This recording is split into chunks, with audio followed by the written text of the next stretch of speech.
عالمگیر وبا کووڈ-19 سے جہاں ہر طرف مایوسی چھائی ہے، وہی جنگلی حیات کے حوالے سے خوشخبری کی بات سامنے آئی ہے۔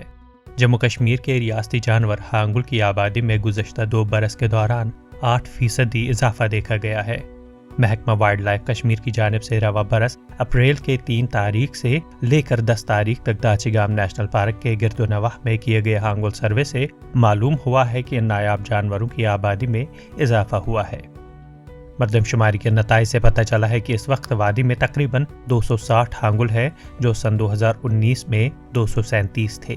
یہ جانور داچی گام نیشنل پارک میں پائے جاتے ہیں اور اپنے شاخوں والے سینگوں کے لیے مشہور ہے۔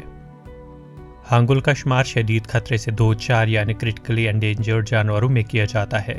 ان کی آبادی جہاں 19ویں صدی کے اولین میں 5000 سے زائد تھی، تاہم اب یہ جانور صرف داچی گام نیشنل پارک کے 141 مربع کلومیٹر علاقے تک محدود رہ گئے ہیں۔ ماہرین کا ماننا ہے کہ ہانگل کی آبادی میں نمایاں گراوٹ کی وجہ ان کے علاقے میں چھیڑ چھاڑ، شکار اور بگڑتا جنسی تناسب ہو سکتا ہے۔ ماہرین نے ان جانوروں کی آبادی میں کمی کی وجہ سمجھنے کے لیے سائنسی طریقوں کے استعمال پر زور دیا ہے۔ ETV بھارت کے لیے سری نگر سے ذوالقرنین زلفی کی رپورٹ۔